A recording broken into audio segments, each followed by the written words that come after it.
Hey there, Heather Hurley, it's Jeff Cutter, and welcome you to another Degrassism video. Actually, not just a Degrassism, a top 10 video. And today we're going to be looking at the top 10 biggest blown storylines ever in Degrassi history.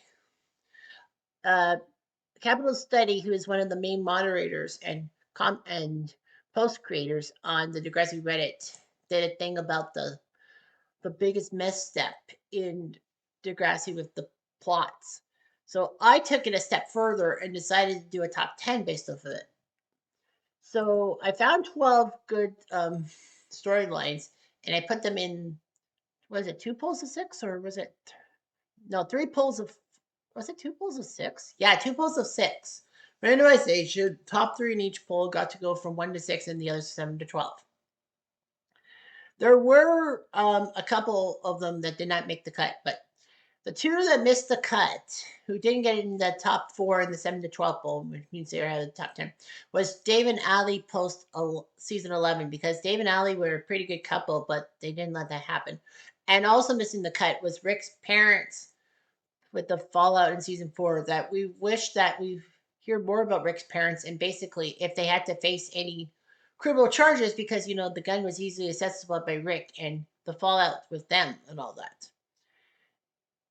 Actually, yesterday when I looked at the poll, and this is being taped on November 11th, 2025, Remember Veterans. But the fact of the matter is that it was actually tied with what ended up being number 10, and it would have jumped to number 10, but it missed out. So I got to go with it. Oh, and by the way, the winner of the 7 to 12 poll will actually jump to number 6 on the list instead of number 7 because of how poorly number 6 was in the 6 to 12 and the 1 to 6 poll. So I'm jumping one up. Anyway, number 10 is Snake's gay brother. Now, this is a storyline not from the Degrassi Next Gen era or Next Class. This is from the OG Degrassi. Well, close to OG. Degrassi High. We all know about Degrassi Junior High, but what about Degrassi High? Well, Snake had a brother in an episode called He Ain't Heavy, He's My Brother, named Glenn. But Glenn had an interest in men instead of being with a woman. And, Snake's mom tried to hook Glenn up with a girl and all that. But, Snake's brother comes out to Snake and then comes out to his parents. And basically, Snake's parents kick Glenn out of their lives and all that. The problem is, after that episode, Snake doesn't really mention much about brother and the fact that, you know, everything. So that's bad. Like Next Gen and all that, we never knew about Snake having a brother. But, his gay brother. Now, his gay brother actually was linked to Connor because Connor was Snake's godson, which means that, some people who are not related to Snake made him like, if those parents died, then Connor would be in Snake's care and all that. A lot of people actually think that it was Lucy Fernandez and her child and all that, but no, it's Connor de Laurier. But a lot of people said that maybe his gay brother did actually adopt a child and all that. But no, I don't think so. I think Canadian adoption by gay parents was not really that recent. So, like, I'm thinking that, well, yeah, Snake probably met someone through college and they got married and then they gave Snake godson privileges. And, that's how Connor got into Degrassi. Number 9 is no resolution to Emma's issues in secret, season 4. Yes, we got the ending in which Emma did tell Jay, you gave me that social disease. And then basically tells Snake and Spike that she tried to be perfect for everybody because that's how they perceived her to be. And that she was just trying to fix the problems after Rick had the gun to her head. And it seemed like there was no easy resolution. Like basically after that episode of Secret, nothing gets spoken of Emma's trauma and all that. Even like in season 5, with Emma and her eating disorder and her control in the episode Our Lips Are Sealed, there's nothing to suggest that the shooting may have led to Emma's eating disorder or practically her need to control the situation, especially with Manny living with Emma now.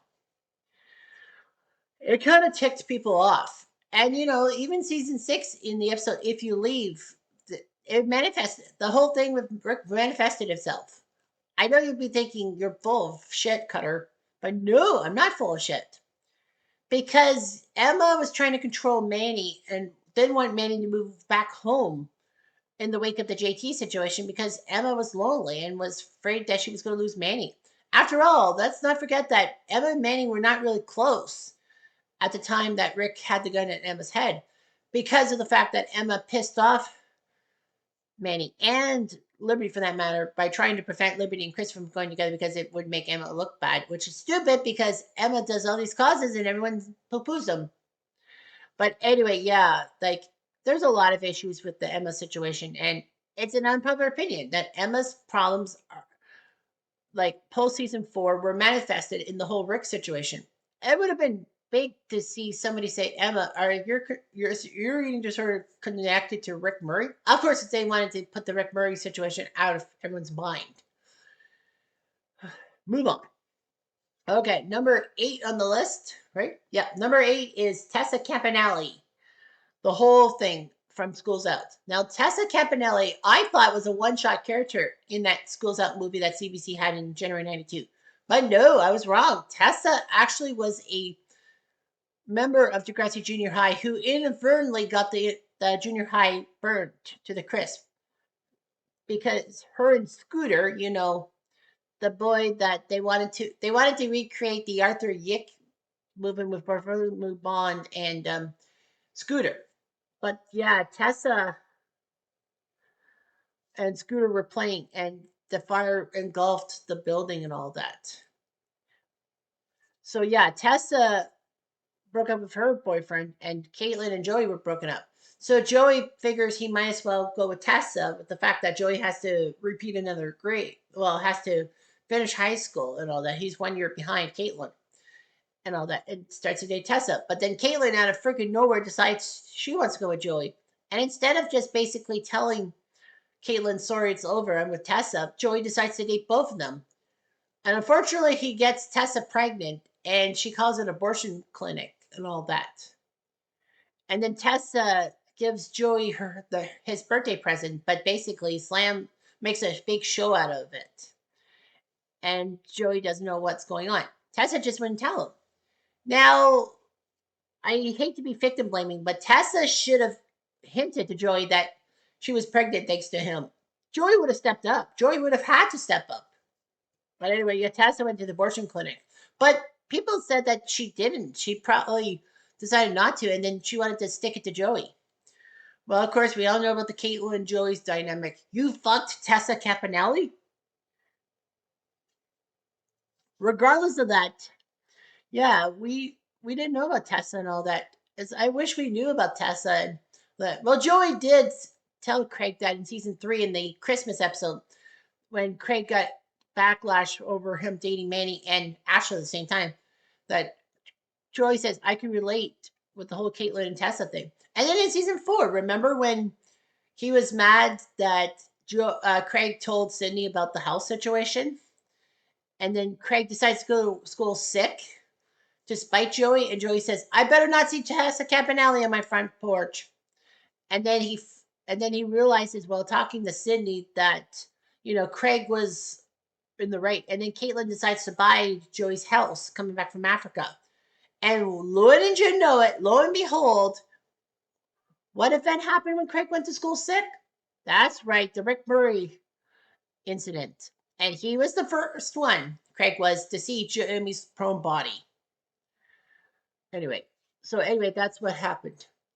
Number 7 is Tristan and Yates. This actually ended up being last place on the 1 to 6 poll, but because of how good the number 7 was and how shitty number 6 was, I decided to swap them.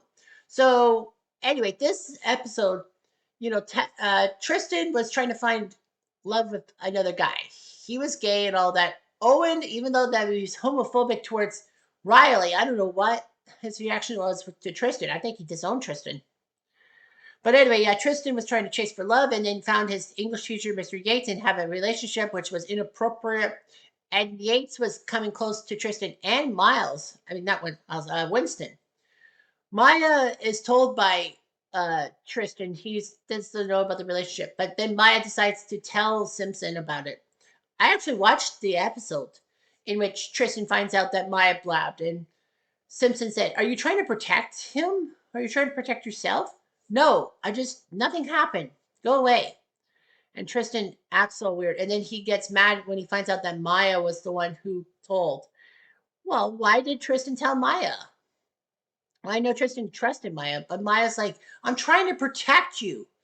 This was the whole thing in season 13 because of the whole thing that Maya was trying to protect people like Miles and Zoe and everyone else, and even Sig, kind of.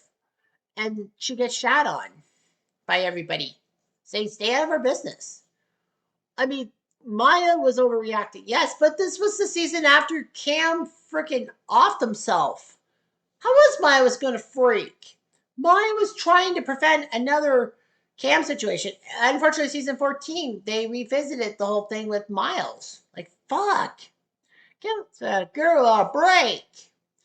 Anyway, yeah, we don't hear about what problems Yates faces or Tristan or a trial.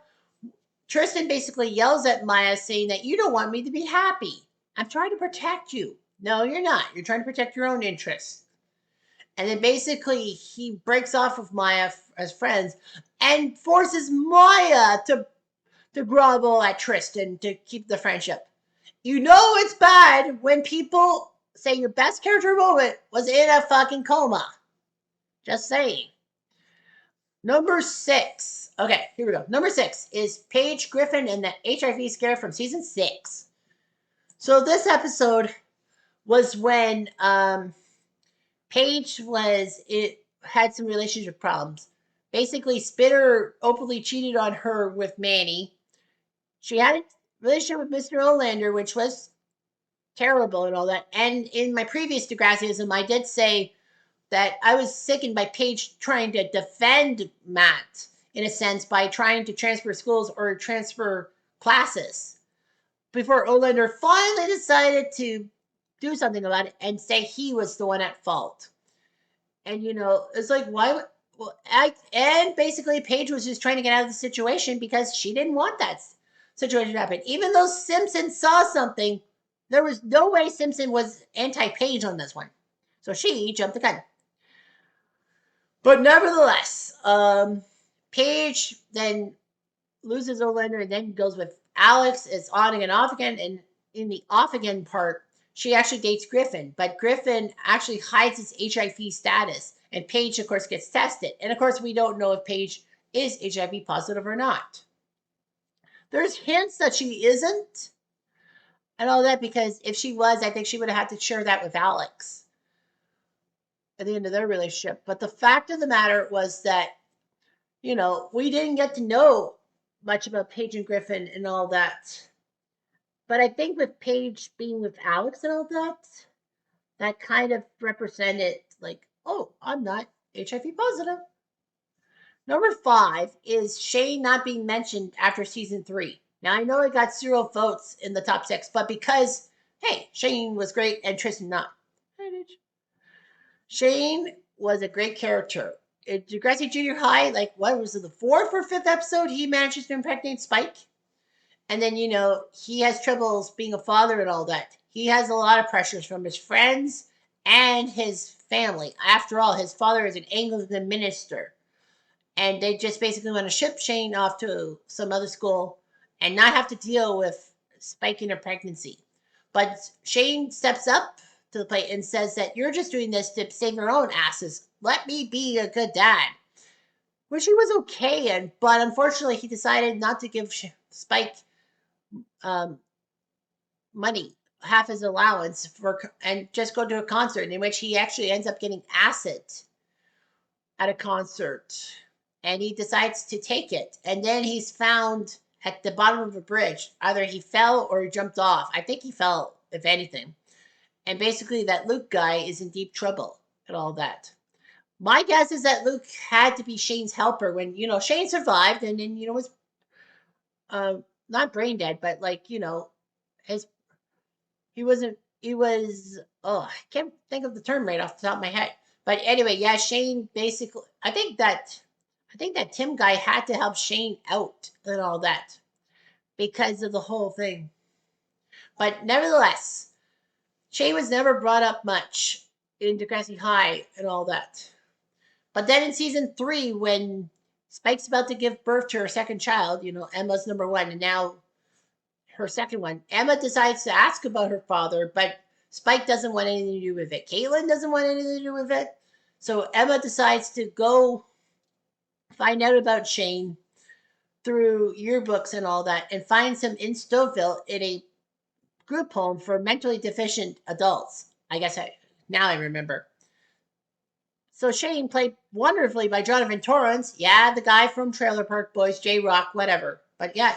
But remember, Jonathan Torrance hosted Jonovision on CBC, a teen talk show in 1999 that reunited members of the Degrassi High universe, even Raditch, who looked pretty damn good, might I say. But yeah, and that brought up the point of making Degrassi, Emma being the protagonist in Degrassi Next Gen. But of course, because CBC was more of a government station and their budgets were tight, they ended up losing the CTV, who had more money and more freedom and more sets and all that in a way. But nevertheless, Shane's in Emma's life. And Emma questions why Shane was put in a home. Spike says, I didn't do it. His parents did. Obviously, his parents did because they got rid of him and they can move on with their lives. Emma actually gets her childhood memories fuzzy. It wasn't that Dr. Shane became, it was at a hospital. It was at a mental hospital. And Spike was thinking that Shane was going to hurt poor Emma. Snake does the right thing by telling Emma everything. Shane ends up finding Emma's address and then somehow induces Spike into labor. Shane does knit something for Spike. But then after season 3, no mention at all. A partial mention in season 6, in a sense, when Emma starts knitting things at the car rallies because of her being intense, and basically it's therapy for her. But where did she get it from? I don't know why Shane was never mentioned again. I mean, Emma is not really the best stepdaughter to Snake, to be honest with you. Sometimes she does call him dad and all that, but it seems like more for trauma purposes than anything. But yeah, it would have been nice to see the Shane thing. And it does kind of explain why Emma is the way she was, because she didn't really have a proper father figure and all that, I figure. Anyway, number 4 was Emma being catfished in the first ever episode of Next Gen and the fallout. So Emma in the first episode finds a boy named Jordan who shares her environmental things and all that and invites her to a hotel room. Toby and JT, introduced in this episode, think that it's stranger danger and all that, but Emma doesn't believe it. Maddie then doesn't believe it either when Emma lies about some kind of show on TV. So anyway, Emma goes to the hotel to meet Jordan, but he's a middle-aged man with no kids around him. Fortunately, though, Toby, JT, and Manny end up deciphering some clues and then tells Spike and Snake everything. And they arrive just in time to avoid Emma being taken advantage of at age 12. The computer's taken away for secure reasons and all that. Spike does chew Emma's head off a little bit, but then she says, you should be telling me these things. You don't know what it's like to be 12. Actually, I do. And she assures Emma that you can talk about anything at any time and I will listen. Unfortunately, Emma doesn't take that to heart. And let's face facts. Even though that we don't know what happened to Jordan or what happened afterwards with the trial and all that stuff, the consequences and all that, we soon learn inadvertently that it happened. Remember the episode in which Emma thought that Liberty was being taken advantage of by Coach Armstrong with the arm around her? And she felt uncomfortable, and then Manny says it's probably nothing, and then all of a sudden Terry blabs everything, and Emma is the victim, is the perpetrator, as they say. Emma does fix the problem, but Liberty is not willing to listen to her reasoning. I feel like Emma really wanted to tell Liberty that she was concerned because she was almost taken advantage of by older gentlemen too. So, yeah, Liberty probably would have bit her head off, but still. And let's not forget about Manny in season one being a cheerleader and Emma thinking that it's sexist and all that. She probably had her reservations that guys were going to take advantage of Manny, kind of like what Jordan almost did to her. So, like, the hints were there that she was uncomfortable with things and, being catfished, but she never told anyone. She never tipped her hand, even if she gets her head bitten off, if you, in a sense, she still does something nice. There was a tie for number two, but here's what. Number three is, oh, sorry, wrong way. Yeah. Number three is Esme's bipolar disorder potential by next class. So Esme was introduced, was it at the start of next class or was it season three? No, I think it was one. No, she was at the start of next class. Esme was this Korean girl who wore her hair in a tight braid and, would wear like granny clothes and all that. But Esme went through a lot. She tells Jonah, I think it was Jonah, I can't remember, but she said that her mother killed herself in front of Esme at age 10. It was like, what the fuck? But nevertheless, Esme has a lot of problems with blood and gore and all that. Even though the moms wants to post pictures of Tristan's recovery from the bus crash, it gets Esme all built up and gets Miles in trouble. But Esme, unfortunately, by season 3 and 4, was more of a mess, a big mess. By season 4, primarily, Esme and Sig were actually having a relationship, and then they were actually on the school roof making out, and they see Maya, who was trying to jump off the roof, but then the pills kicked in, and then she's about to die, and Sig says, "Do we let her vomit?" No, she could die by choking on her vomit, and then Esme kind of saves Maya in a sense, but Esme is pissed off because Sig is kind of coming in close to Maya and all that. Esme decides to make a polyamorous relationship with Frankie and Sig to keep both those guys close to her and not over near Maya. I think Esme was jealous of how Maya was being. People were gravitating towards Maya even though Maya tried to kill herself.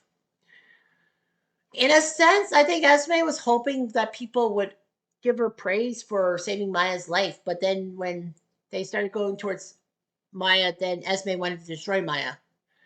Of course, it comes to a big head in the penultimate episode, the prom episode, in which, Esme finds out that Sig's at the prom with Maya, even though it was accidental, and beats up on Sig and all that. Maya then decides not to go to graduation because of the situation, but thankfully Grace saves her butt and tells her that you need to be there. So anyway, Sig is prodded by Esme with a motorcycle saying, "Here's a motorcycle, we're together forever." Sig says, "You need help. I can't help you." And Esme says, "How dare you? I did everything to keep this relationship going. I even called in a bomb threat."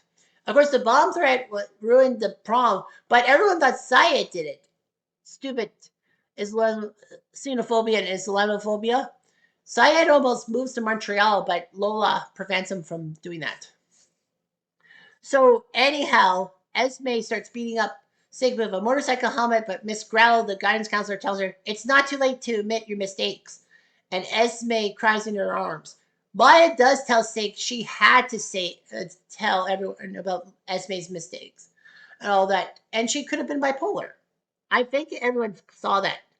Of course, next class, that episode was the last time we've seen a Degrassi episode and all that. There was supposed to be a revival, but it died because HBO had financial troubles. And yeah, I think Maya, in a sense, it was kind of a thank you to Esme for saving her life. That's the thing. Number 2 is Degrassi Nudes. It was a massive incomplete. I would think it would be number 1. In any other form, it would be number 1. I put Degrassi Nudes in number 2 because it was incomplete, but the season was still going on. Esme's problems were at the end of the series, where things are different. But nevertheless, so Degrassi Nudes happens in season 14 when Zoe, as cheer captain, wants new uniforms. So they do oomph chat with provocative pictures of themselves. What's even worse is Hunter, who is Frankie's twin, is buying these things. You're buying pictures of your sister. Fuck, what are you doing? You know, twin magic. Am I right? There's always problems with twins. But anyway, yeah. So Zoe wants people to take more pictures. Frankie decides not to, thinking that it's bad. But Zoe kicks her off the cheer squad and says that, don't go towards the authorities and your dad because you're just as implicated. So basically, Zoe blackmails Frankie and the others into doing what she wants and all that, even though that it's bad. So basically, the blame hot potato happens and all that. Finally, in Firestarter, where there's a cheer competition, there's a massive fire and all that, which Miles accidentally set, like he burns one of his father's campaign posters and then it burns up the school and all that. So anyway, yeah, and then all the cheerleaders are stuck together. It's Winston who was the blackmailer who wanted Frankie back on the team and all that. So he's pissed off that, Frankie would use Winston to get revenge on her. But Frankie, I think, didn't know Winston was going to help her out. But then Lola tells Zoe, you have to confess everything because then they won't hate you. So Zoe decides to come clean with everything to a cop. And she's threatened with 5 years of jail because of child pornography and says, don't you have other things to worry about? No, this is serious. So basically, Zoe's lawyer says that she should be working in the cafeteria. She should be doing a lot of humanitarian things because maybe the judge will take pity on her. So, she does all that stuff. She tries to smuggle in cell phones because of the no cell phone policy that Pill puts in, which makes sense. Trying to make everyone like her again. But then she learns that she has to start from scratch, so she becomes likable in next class, the gay relationship. Everyone likes her. Don't they forget? Aren't they forgetting about Zoe's bad streak? Sure, Zoe was taken advantage of in season 13, and we cheered for her, getting her revenge on Luke Baker and Neil. But the problem is, season 14 reset everything and made Zoe a badass bitch that you don't like. It's like Zoe being this way reminds me of freaking Jay Hogarth, and I hate that piece of shit. Not Michael Lobo, he's a good actor. I just hate who he plays. The fact of the matter is that Degrassi nudes, like next class just erased everything. It's like, what did happen? We're left to assume that Zoe got off scot-free. Are you nuts? Nobody in any situation would have given Zoe the pass. Maybe her lawyer said that because she was taken advantage of, she was trying to get regain like power and all that. That sounds familiar, but yes, maybe I think that's what it was. But no, that's not it. They glossed over everything and all that. We would have been left to interpretation if season 14 was the last one in Degrassi. But next class by Netflix, they wanted to put Zoe back in, which is stupid. And finally, number one, by a long shot in the poll. And yes, the poll results will be in the video at the end of the video. Is Terry's whereabouts in season 4 to do with the Rick Murray situation? Everyone knows the storyline. It's the most prominent one in Degrassi history by far. Season 3, someone's leaving roses in her locker, and it's Rick. Unfortunately, Rick is manipulative both physically and mentally, too, telling Terry she should lose weight. Are you nuts? But anyway, they break up, fortunately, but then Terry has separation anxiety, I think, because she knows that Jimmy and Spinner are going to take Paige and Hazel on a road trip. So Terry, wanting to fit in and not be the fifth wheel, decides to take Rick back, even though that everyone said it's a bad idea. Rick shows his true colors. Terry chases him down in the forest, but then he strikes her head on a rock, and his blood on his hands, flees, and then basically Terry goes through surgery and fortunately survives it in a sense. But the worst part is season 4, Terry's gone. I know the whole executive decision and all that shit behind the scenes, but let's not dwell on that. Let's dwell on what's happened in the show. The whole Terry thing. The first 2 episodes don't show any hint of the whole Terry situation. in season 3, if you stop watching the season after season 3, like I did in a sense, Terry got hurt, Rick got kicked out of school, and life goes on. But no, season 4, it's revealed Rick comes back to Degrassi with seemingly no strings attached. He has to go through therapy, yes, but it's like, why did they let him back in the school? Marco and Alex in a deleted scene trying to get Raj to change his mind, but Raj, all he says was he doesn't have a criminal charge, and if you don't have a criminal charge, you will study in my school. Simple as that. Saying his hands are tied.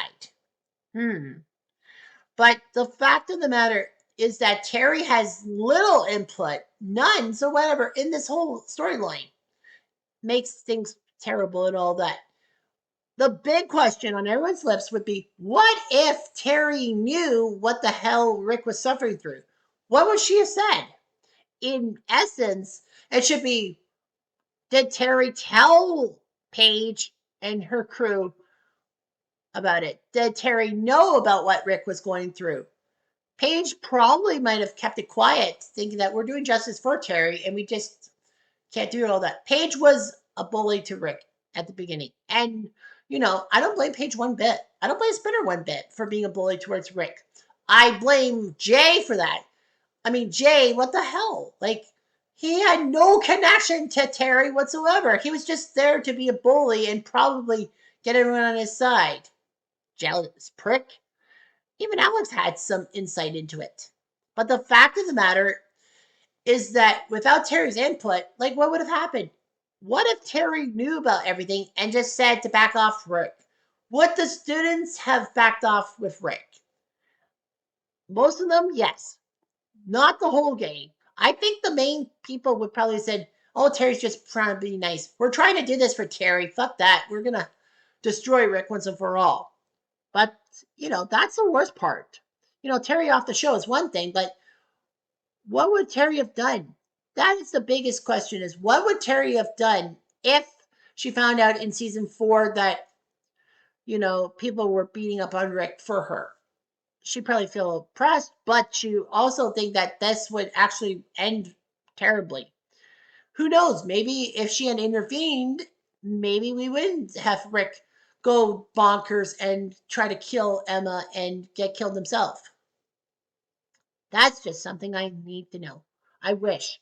And even though Christina Schmidt comes from Waterloo Oxford High School, which this guy went to, the fact of the matter is we're not close. Man, I wish I had the insider information. I just wish. But that's just me. Anyway, thanks for watching. I'm Jeff Diamond. Adieu.